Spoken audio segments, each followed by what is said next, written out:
राहुल गांधी को मोदी सरनेम पर उनके बयान के लिए मानहानि का अपराधी करार दिया गया है, लेकिन राहुल गांधी लगातार खुद को राजनीति के विक्टिम की तरह प्रोजेक्ट कर रहे हैं। इस वीडियो में हम आपको देंगे सारे जवाब कि क्या राहुल वाकई विक्टिम है या फिर ऐसी घटिया बयानबाजी उनकी आदत है। आखिर क्या था पूरा मामला।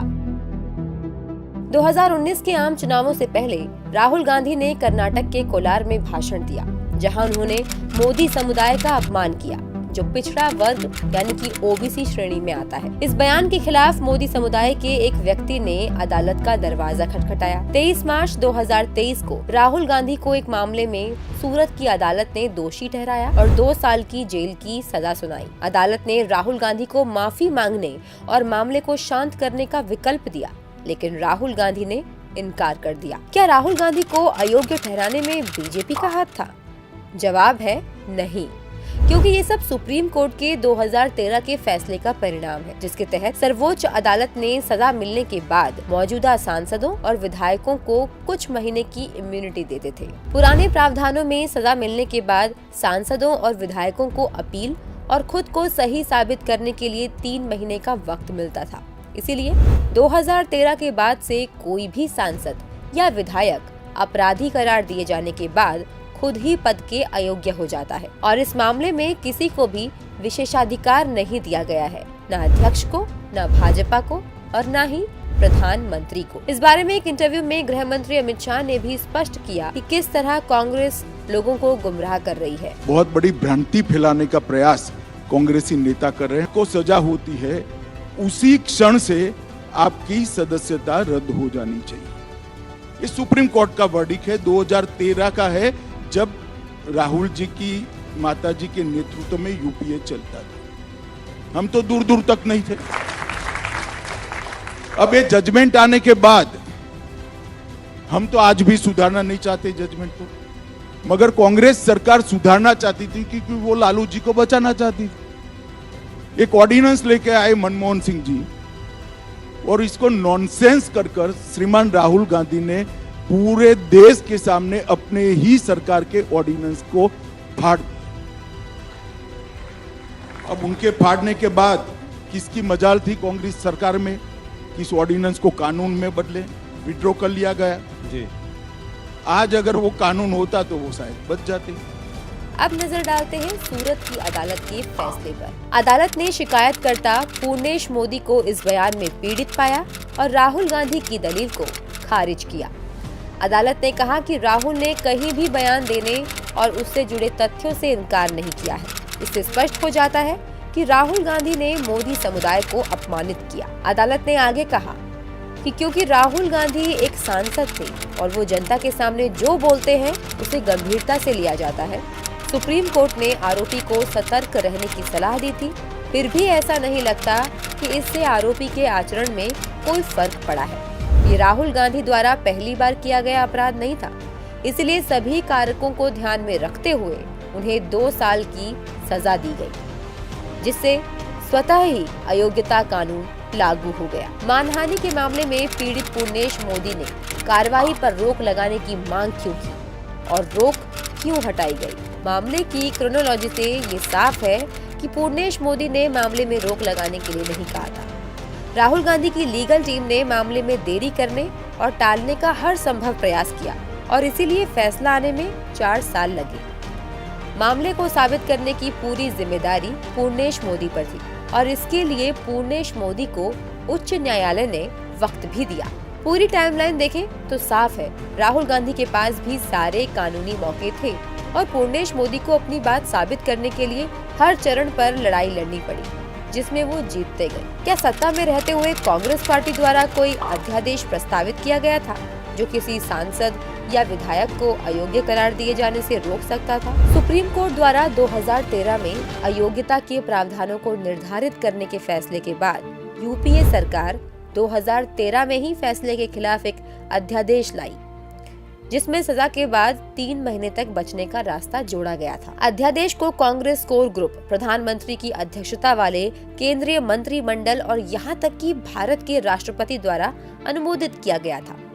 27 सितंबर 2013 को राहुल गांधी ने दिल्ली में प्रेस क्लब में एक आश्चर्यजनक और नाटकीय अंदाज में अध्यादेश को पूरी तरह से बकवास करार दिया और कहा कि इसे फाड़ दिया जाना चाहिए और इसे बाहर फेंको। इस पूरे प्रकरण का लाइव प्रसारण हुआ, जो तत्कालीन प्रधानमंत्री मनमोहन सिंह के नेतृत्व वाली तत्कालीन सरकार के लिए शर्मिंदगी का सबब बना। क्या ये पहली बार था जब राहुल गांधी ने गैर जिम्मेदाराना ढंग से बात की थी? उत्तर भारतीयों और दक्षिण भारतीयों की तुलना करते हुए कहना कि दक्षिण भारतीय अधिक प्रबुद्ध है। गुजरात विरोधी अभियान, पड़ोसी राज्यों को एक दूसरे के खिलाफ खड़ा करना, जम्मू कश्मीर में बाहरी बयानबाजी, उनकी गुजरात के खिलाफ भड़काऊ बयानबाजी और चाय वाला व्यंग्य कभी खत्म नहीं हुआ। एक सामूहिक बलात्कार पर बयान जिसकी पुष्टि ही नहीं हुई। क्या राहुल गांधी इस कानून के तहत अयोग्य घोषित होने वाले पहले हैं? राहुल गांधी अयोग्य ठहराए जाने वाले न तो पहले सदस्य हैं और न ही अयोग्य घोषित किए जाने वाले एकमात्र सदस्य। ये है उन सभी निर्वाचित राजनेताओं की लिस्ट जिन्हें उनकी सजा के बाद संसद या राज्य विधानसभाओं से अयोग्य घोषित किया गया है। और ये श्रीमान पहले नहीं है, अब तक राजनीति में उनसे ज्यादा बड़े पद पर रहे हुए और उनसे भी ज्यादा अनुभव रखने वाले ढेर सारे नेता इसी प्रावधान के तहत अपनी सदस्यता गंवा चुके हैं। क्या राहुल गांधी को अदालत ने कानूनी रोका था? मामला कई सालों से चल रहा है। राहुल गांधी और उनकी कानूनी टीम के पास भारत के संविधान द्वारा दिए गए सभी विकल्प खुले थे। मुकदमे के दौरान राहुल गांधी के कानूनी सलाहकार ने भी कभी कोई मुद्दा नहीं उठाया। उन्हें न केवल भारत के संविधान के तहत प्रदान किए गए सभी रास्तों से संपर्क करने के लिए सभी विकल्प दिए गए, बल्कि उन्होंने अपनी स्वतंत्र इच्छा पर काम भी किया। इस मामले में देश के किसी कानूनी प्राधिकरण के पास कोई अपील नहीं की गई, जबकि ऐसा करने के लिए पर्याप्त समय भी था।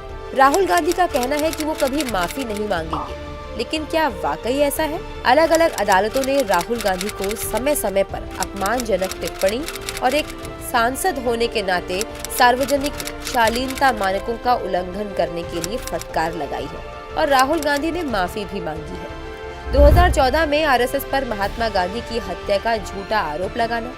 शुरुआत में राहुल गांधी ने अपने बयान को वापस लेने से इनकार किया। हालांकि सुप्रीम कोर्ट की फटकार, मुकदमे का सामना करने का डर से उन्होंने अपना रुख बदल दिया। राहुल गांधी ने कहा कि उन्होंने महात्मा गांधी की हत्या के लिए आरएसएस को दोषी नहीं दिया, बल्कि ये कहा कि गांधी के हत्यारे आरएसएस से जुड़े थे। उनका ये खंडन सच्चाई से कोसों दूर था। राफेल मामले में कई बार झूठ बोलने के लिए सार्वजनिक माफी। 2018 में सुप्रीम कोर्ट ने फ्रांस में बनी राफेल लड़ाकू जेट विमानों के एग्रीमेंट की अदालत की निगरानी में जांच की मांग करने वाली सभी याचिकाओं को ये कहते हुए खारिज कर दिया था कि ये सरकार के निर्णय पर संदेह की कोई वजह नहीं है। कोर्ट का वक्त खराब करने और मामले को गलत तरह से पेश करने पर सुप्रीम कोर्ट ने नाराजगी भी जाहिर की। बचने का कोई रास्ता नहीं बचा होने के कारण राहुल गांधी ने अंततः बिना शर्त माफी मांगी और कहा कि राजनीतिक प्रचार के दौरान ये भूल हुई। अब ये भी देख लेते हैं कि बतौर सांसद राहुल गांधी का काम कैसा है। एक सांसद के रूप में राहुल गांधी का प्रदर्शन एक शब्द में अभिव्यक्त किया जा सकता है और वो है निराशाजनक। क्या कांग्रेस पार्टी पहले भी बीजेपी या आरएसएस नेताओं के खिलाफ टिप्पणी नहीं करती रही है?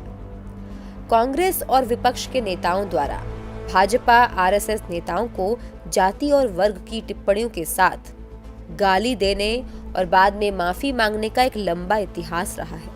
अधीर रंजन चौधरी ने राष्ट्रपत्नी शब्द का प्रयोग किया। पवन खेड़ा, पीएम के माता पिता का अपमान।